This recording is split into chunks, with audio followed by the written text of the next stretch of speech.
seperti yang kami janjikan, kita kembali semula ke ruang bicara ini kerana kita ada satu lagi topik yang menarik sebenarnya untuk kita sembang-sembang bersama dengan seorang tetamu yang sudah pun berada di studio ruang bicara ini bersama dengan saya.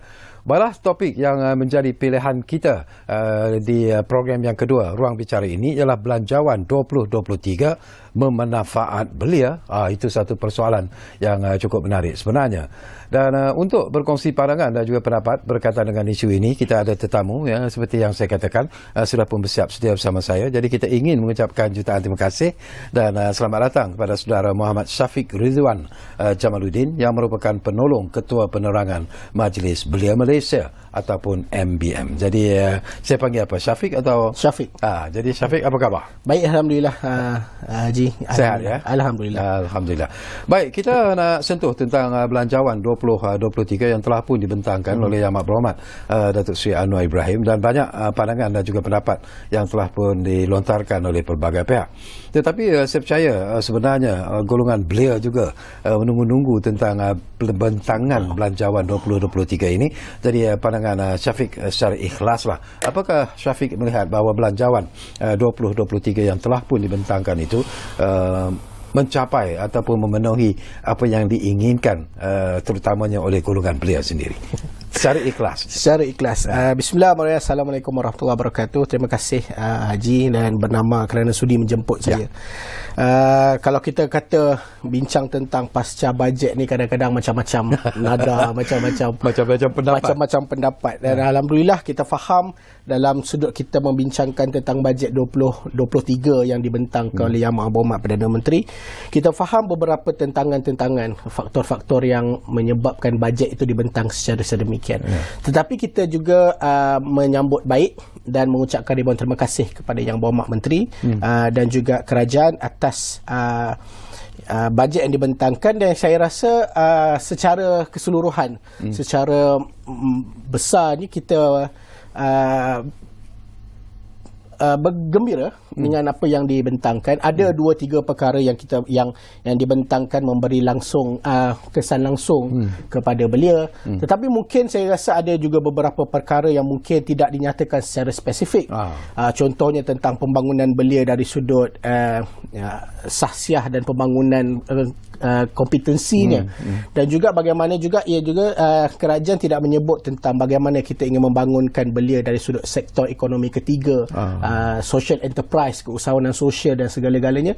Saya rasa ini antara ruang-ruang yang kita boleh tambah baik. MBM secara dasarnya sentiasa mengikut secara rapat. Tetapi apa yang saya suka lah Haji dalam pembentangan Yang Berhormat Perdana Menteri ini ialah satu perkara yang digagaskan tentang 3 tekad kerajaan, iaitu pemacuan ekonomi yang terangkum, reformasi institusi dan tata kelola, dan akhirnya keadilan sosial yang menyeimbangkan kesenjangan ekonomi. Dan akhirnya Yang Amat Berhormat Perdana Menteri meletakkan satu perkara yang besar, iaitu menoktahkan kemiskinan. Ini satu perkara yang amat baik, terutama sekali bersangkut tentang kesejahteraan, well-being belia.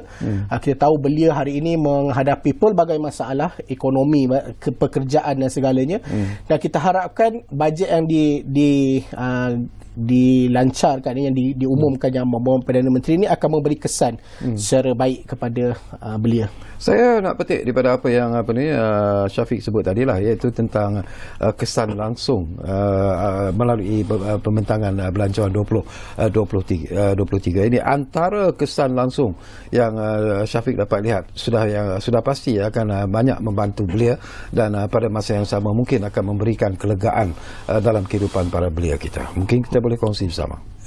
Pertamanya kita tengok bagaimana banyak insentif ataupun inisiatif yang kerajaan letak untuk membangunkan atau mengurangkan kesenjangan ekonomi warga belia. Yang Berhormat Perdana Menteri menyentuh secara spesifik tentang gig ekonomi yang rata-ratanya memang warga belia terlibat secara besar, secara makro dalam gig ekonomi. Bagaimana pelbagai peluang 300 juta ringgit dikhususkan untuk perniagaan mikro kepada belia. Gig ekonomi kita tengok Yang Berhormat Perdana Menteri meletakkan RM300 untuk para pemain gig ekonomi ini untuk upskill skill mereka supaya tidak lagi, bukanlah kita kata mereka ni kita tak nak dia orang duduk dalam gig ekonomi, tetapi secara tidak langsung ianya dapat menambah baik, menambah nilai kepada pengindustri gig ini untuk menambah nilai dan juga kemahiran mereka, dan akhirnya berubah kepada sektor ekonomi yang lebih stabil, yang memberi pulangan yang lebih baik dalam jangka masa yang panjang. Cumanya dalam menyentuh tentang gig ekonomi ini, satu perkara yang kita di Majlis Belia Malaysia sentiasa perjuangkan sejak dari dulu ialah bagaimana kita nak menstabilkan ekosistem gig ekonomi ini. Kita tahu dalam ekosistem gig ekonomi ini, rider ataupun orang-orang belia ini sentiasa ditekan oleh pihak syarikat. Mungkin kadang-kadang kadar bayarannya tidak setimpal, tidak menentu, dan kita macam-macam isu, mengejar trip dan lain-lain, dan kita inginkan bahawa gig ekonomi ini dapat distabilkan, mungkin dari sudut penjagaan masa hadapan, dari segi sudut gig ekonomi ini yang kita perlukan, bahawa gig ekonomi ini kita faham dan kita akui ianya adalah sektor penyumbang ekonomi terbesar dalam kalangan belia. Kita harap ianya dapat dipertimbangkan supaya ianya akan lebih terjamin kepada para pemain gig ekonomi ini. Okey, kita juga nak sentuh tentang satu lagi inisiatif yang diberikan, iaitu kerajaan memberikan kredit e-tunai belia ramah yang berjumlah RM200 kepada belia yang berusia 18 hingga 20 tahun. Tapi tak ada allowance ataupun bantuan tunai kepada belia mahasiswa yang berusia 20 tahun ke atas. Komen sikit.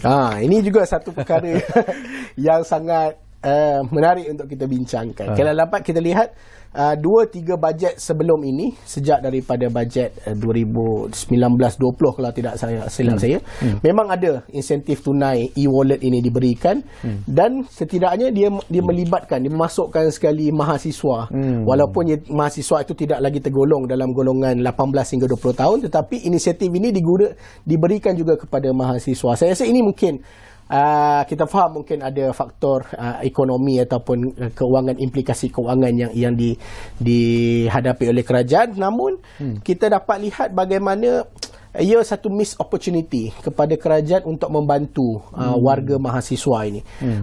Bila kita cerita tentang warga mahasiswa, bukan sahaja yang undergrad, tapi kita juga perlu lihat kepada mahasiswa postgraduate kita, kan. Mereka juga sedang giat dalam dia punya penyelidikan dan lain-lain.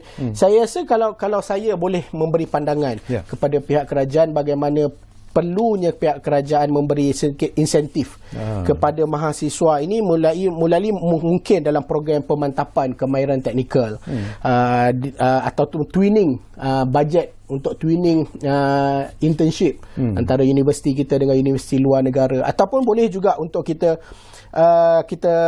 letak satu bajet untuk penggalakan mahasiswa untuk menceburi atau melanjutkan pendidikan dalam bidang STEM. Kita melihat kepada masa hadapan, bila kita cerita tentang digitalization, teknologi, tetapi kita menghadapi masalah di Malaysia ini bahawa ramai orang kita, mahasiswa kita tidak ingin menyambung pelajaran dalam bidang STEM. Jadi mungkin kerajaan boleh memberi insentif kepada mahasiswa yang masuk ke jurusan-jurusan STEM ni melalui dana-dana yang mungkin boleh diberikan. Ini saya rasa mungkin pandangan-pandangan.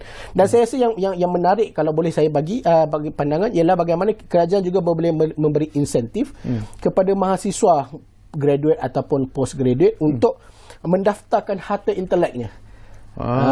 Kajian-kajian mereka, projek-projek mereka, insentif kepada mereka untuk mendaftarkan semua penyelidikan yang projek-projek mereka kepada harta intelek. Saya rasa ini insentif-insentif yang mungkin boleh diberikan kepada mahasiswa selain daripada bantuan tunai. Saya rasa satu lagi isu yang juga saya nak dapatkan pandangan Syafiq lah. Ini berkaitan dengan pengangguran di kalangan belia-belia kita lah. Mungkin ada berita yang menggembirakan lah, iaitu di mana kerajaan akan mewujudkan 35,000 peluang pekerjaan. Tetapi yang menjadi satu perkara yang mungkin perlu kita lihat di sini adalah tentang gaji yang ditawarkan. Ianya dikatakan tidak sepadan dengan jawatan yang ditawarkan. Jadi bagaimana MBM sendiri melihat isu ini? Baik. Saya kira di Majlis Belia Malaysia kita sentiasa memperjuangkan satunya ialah pekerjaan berkualiti dan juga keduanya adalah tentang gaji bermaruah, iaitu gaji setimpal dengan kelayakan. Isu di Malaysia ini kita telah lama terkurung dalam satu ekosistem ekonomi yang tidak berkembang dengan baik. Mungkin faktor industri tidak match dengan graduan universiti. Mungkin pekerjaan-pekerjaan yang ada di luar sana tidak sepadan dengan lulusan-lulusan universiti yang kita ada. Akhirnya berlaku brain drain, keluar mahasiswa kita keluar di luar negara dan pelbagai lagi. Dan ini masalah kita adalah gaji yang kita tawarkan ini ialah dia bergantung kepada ekonomi semasa negara jugalah. Jadi tidak dapat tidak untuk kita pastikan ekonomi negara kita, ekosistem iklim ekonomi negara kita ini dalam keadaan yang sangat kompetitif, supaya kerajaan dan juga swasta ataupun pelabur-pelabur asing mampu untuk mewujudkan industri mereka melabur di Malaysia dan menawarkan gaji-gaji kerja-kerja yang lebih baik kepada mahasiswa kita. Ini saya rasa satu perkara yang perlukan inisiatif segera daripada semua pihak, baik KPT, baik Kementerian Sumber Manusia, baik Kementerian Ekonomi dan lain-lain, supaya kita dapat menyelesaikan perkara ini once and for all. Tidak lagi bercerita tentang gaji bermaruah, gaji tidak setimpal dan lain-lain. Baik, sesuatu yang penting dan menarik juga Syafiq ialah kita menyebut tentang insentif. Selain daripada apa yang kita sebut tadi tentang insentif e-tunai, kemudahan pinjaman, modal perniagaan dan pengurangan cukai pendapatan juga merupakan insentif-insentif yang dikatakan cukup menarik dalam belanjawan 2023 ini. Tapi mungkin Syafiq ada pandangan tersendiri. Saya kira dalam pengurangan cukai individu kepada warga belia, kita tengok kalau kita cerita warga belia ni kebanyakannya dalam kategori M40 lah. Jarang orang belia duduk dalam T20, melainkan adalah segelintir. Betul. Kita duduk kebanyakannya warga belia ni duduk dalam M40 dan apa yang dicadangkan, apa yang dibentangkan oleh Yang Berhormat Perdana Menteri untuk mengurangkan cukai, saya rasa ini satu perkara yang memberikan rilis kepada kami warga belia. Setidak-tidaknya adalah duit tambahan untuk digunakan oleh warga belia. Kita tahu warga belia ini kadang-kadang baru bekerja, baru membina keluarga, baru membeli rumah dan segalanya, dan ini adalah satu insentif yang baik untuk memberikan wang tambahan daripada gaji mereka yang tidak dicukaikan untuk digunakan, dan juga insentif-insentif bantuan dana kepada belia untuk menceburi ataupun membuka perniagaan. Ini satu perkara yang amat baik. Kami amat berterima kasih kepada Yang Berhormat Perdana Menteri dan kerajaan. Cumanya saya rasa perkara yang paling utama adalah bukan sahaja insentif dana diberikan untuk memulakan pekerjaan, tapi kami juga menginginkan kerajaan membantu dari segi membina jaringan networking yang baik untuk warga belia memperkembangkan perniagaan mereka, baik di peringkat serantau atau peringkat antarabangsa. Saya rasa ini mungkin boleh ditambah baik, mungkin MITI dan Matrik boleh tambah baik, membantu bagaimana warga belia ingin memperkembangkan bisnes mereka. Jadi bukan sahaja dana itu digunakan one off untuk membuka perniagaan, tapi ada susulannya, trainingnya dan juga ground, bagaimana kita nak mengembangkan perniagaan warga belia ini di peringkat yang lebih tinggi. Jadi daripada apa yang Syafiq sebut, apakah ini ada kena-mengena sebenarnya dengan apa yang disebut oleh Amat Berhormat Perdana Menteri sendiri, iaitu untuk mengefisienkan lagi teknologi dan juga konsep digitalisasi itu sebenarnya? Betul. Dunia sekarang adalah dunia teknologi. Perniagaan, ekonomi, semuanya telah beralih kepada digitalisation. Cumanya kita mungkin saya tak nampak banyak insentif daripada pihak kerajaan dari sudut pendigitalan. Adalah 2-3 perkara untuk pendigitalan perniagaan dan lain-lain. Cumanya kita menginginkan satu ekosistem ataupun dana untuk bagaimana pendigitalan ini kepada perniagaan ini dengan secara lebih makro. Bukan sahaja untuk memulakan perniagaan, untuk dan lain-lain, tapi satu ekonomi digital yang lebih mapan, yang lebih sustainable. Kita nampak juga mungkin kripto ataupun mungkin e-commerce yang lebih ke hadapan, supaya kehadapan ini dia lebih futuristik. Warga belia kita sekarang ni banyak yang telah terlibat dengan cryptocurrency, bank digital dan lain-lain, dan mungkin sudah masa untuk kerajaan melalui Kementerian Kewangan, Bank Negara untuk fikirkan bagaimana untuk kita beralih, bukan beralih lah, kita menyediakan platform yang lebih ekonomi digital yang lebih baik kepada warga belia, untuk kita punya buffer ke hadapan ini. Tapi apakah Syafiq setuju sebenarnya? Ada juga pakar-pakar yang mengatakan bahawa kita boleh beralih kepada full digitalization itu sendiri. Tetapi dari proses dari apa yang ada ketika ini, mungkin banyak lagi perkara yang perlu dilakukan seperti apa yang Syafiq sebutlah. Dan mungkin MCMC boleh memainkan satu peranan yang lebih berkesan dalam usaha untuk membawa satu perubahan yang cukup efisien bila kita cakap tentang teknologi dan juga digitalization yang diinginkan itu. Betul.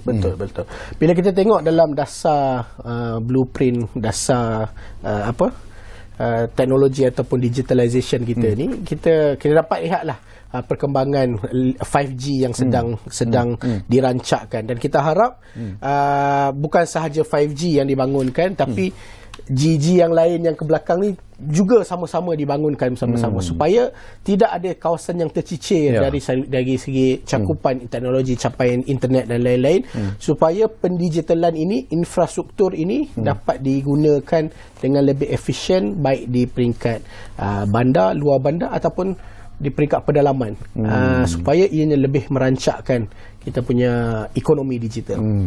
Sesuatu yang juga agak meyakinkan saya ialah apabila belanjawan pada kali ini, Perdana Menteri mengatakan bahawa akan wujudnya apa yang disebut sebagai Akta Tanggungjawab Fiskal, iaitu untuk memastikan bahawa belanjawan ini lebih telus, tiada ketirisan dan tiada pembaziran.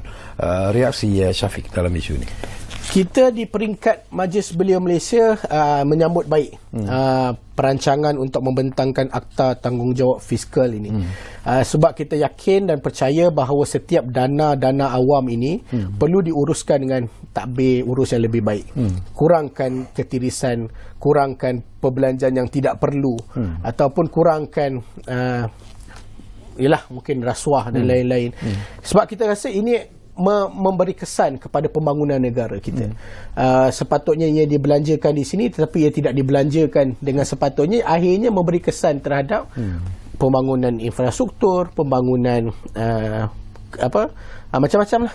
Jadi kita menyambut baik, dan kita di peringkat Majlis Belia Malaysia akan terus bersama-sama untuk menjadi check and balance terhadap bagaimana kerajaan mengguna dan membelanjakan dana-dana awam ini. Walaupun tak ada akta ini nanti, tapi kita akan terus menjadi mata-mata rakyat, mata-mata warga belia, untuk kita pastikan setiap sen yang dibelanjakan oleh kerajaan mendapat terus ke penerima manfaatnya yang sepatutnya.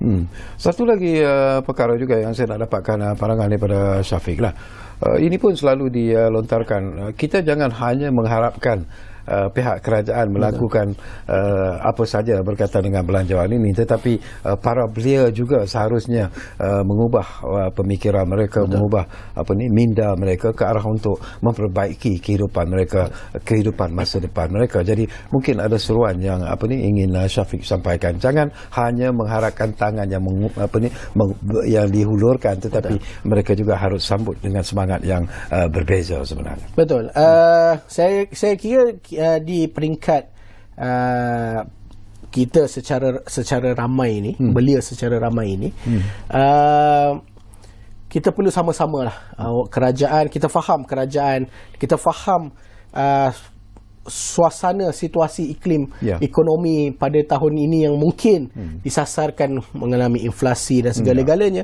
Tetapi dalam masa yang sama kita juga di Majlis Belia Malaysia menyeru kepada warga belia supaya terus membangunkan potensi, memperkasa kompetensi dan juga sentiasa mencari sumber-sumber baru yang boleh diteroka secara individu ataupun secara bersama untuk pastikan kehadapan ini negara ini perlu diuruskan bukan sahaja dari sebelah pihak tapi ianya perlu bersama-sama dalam membangunkan dan mewujudkan negara yang lebih baik di masa akan datang. Jadi Majlis Belia Malaysia menyeru kepada semualah untuk sama-sama kita menyokong dan juga menggunakan apa yang aspirasi yang kita ada, kerajaan dah bentangkan, kita bangunkan sama-sama dalam masa yang sama untuk kita pastikan tiada lagi isu-isu berkaitan integriti terhadap penggunaan dana awam ini akan terjadi selepas ini.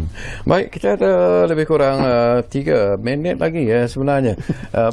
Syafiq di penghujung ini barangkali penting jugalah kita ingatkan bahawa belanjawan 2023 ini macam Syafiq kata tadi tidak kadang-kadang tidak nampak spesifiknya ataupun tidak nampak sasaran-sasaran tertentu, peruntukan tertentu untuk sasaran-sasaran tertentu.